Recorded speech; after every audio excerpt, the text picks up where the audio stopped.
You know how you have those moments where your friend shows you a side of him and you go, well, this is just a game changer for me.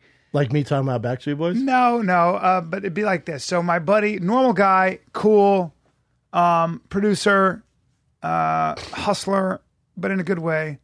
And one day he goes, I got to talk to you. I have this really awesome idea. I go, what? And he brings me into the car and we're driving and he's playing me Backstreet Boys and NSYNC and he knows all the words by heart. And he goes, like he's singing like, I want it that way. Yeah, but like, tell me why. On pitch. You're all. I know, on pitch. And he's going, yeah. And one night I noticed he was like, tell me why.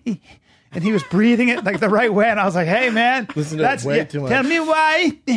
And I was like, oh, man, you're adding seasoning to the song, bro. You've been singing this a lot that you're actually taking liberties with the song. You're breaking out the boundaries here.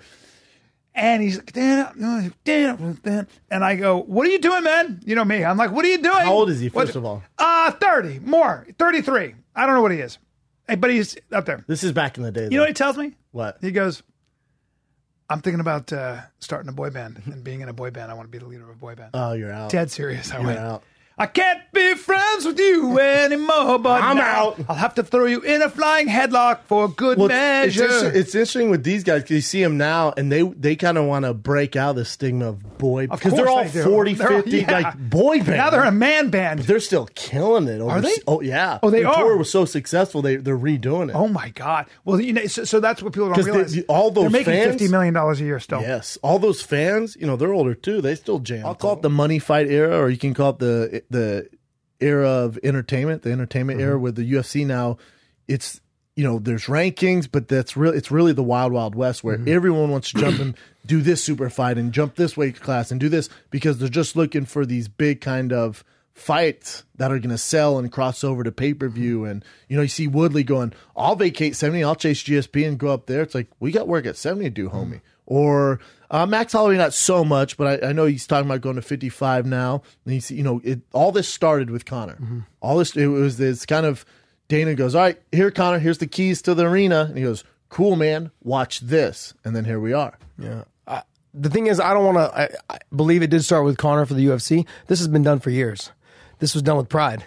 Pride's always made the money fights. That's why they were so popular. That's why the people wanted to see. That's why we tuned in. You know, when you watch Shogun Rua fight Karatanov. Yeah. You know, those fights happened. Not Shogun, but Ninja. Yeah. Remember how small Ninja was? Ninja's tiny, man. Tiny. Fighting Karatanov. Yeah, I was like, terrible what the? idea. And Yeah. just got destroyed. Well, never do again that. did we Yeah. hear from Ninja. No. It was just horrible. Broke his back. Chin Yeah. was gone in one fight. Yeah, You bad know what I idea. mean? So we've seen it before. I think that's why Pride was so successful. They put those type of fights on, you know, and then now you have these type of fights with Conor doing this type of thing. But it kind of, like with Pride is the Wild Wild West, no testing. You had the legends, you had the Grand Prix, and there's the Yakuza and all that. So that's Pride, and I get that. That's also how many years ago? Yeah. And then fast forward till now where they're trying to become, well, for a minute there, especially before the sale, trying to become more mainstream, more of a major sport to get into the top four of the major sports with football, baseball, basketball, hockey, soccer. They're trying to get in there.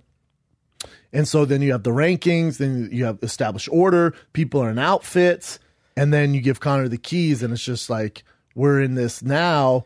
And you guys know this, I'm a Conor dick rat. I'm a fan of everything he's done because he's beat the game. Yeah. You've won. You beat the game. $100 million says you beat the game. You beat the game. You beat the game. He has fuck you money. Yeah. You beat the game. But now it's like you look at the other divisions and where everyone is trying to mimic what Conor's doing. And then you have GSP come back and now he's out. And it's just this kind of, I guess, almost the leftovers. Really, you have the leftovers of people going, oh, I need that now.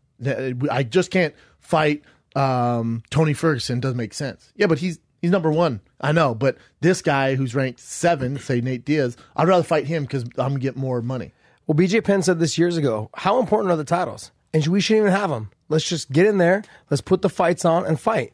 Okay? If there's no one wins in the amount of time it happens, no one wins. Yeah. But you get a flat fee to fight. Yeah. 15-minute fight, just straight 15 minutes, go.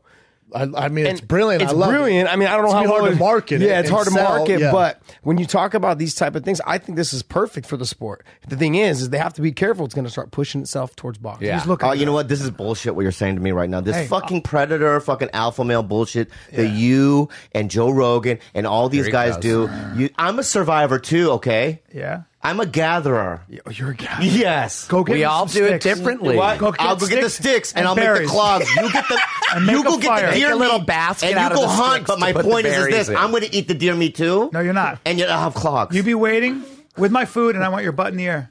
And I'll do that too. We Guess all what? At the end of the day, I'm survive. still alive. Well, we all survive differently. Yeah. Here's how I do it. Yeah. You said something with that story earlier. When if I get into a little bit of trouble, I start. If I'm really mad, I'll take the person on, even if they're as big as Steve. Yeah.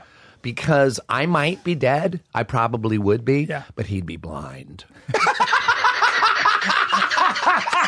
You would gouge his eyes out with your Yeah. fingers? Fuck yeah. Oh, for yeah, sure. yeah. And That's his nuts. a good And he'd be one. nutless. That is Yeah. so Oh, he'd be funny. I'd nutless rip 'em and off. blind. I'd take him and That's twist good. him off. Yeah.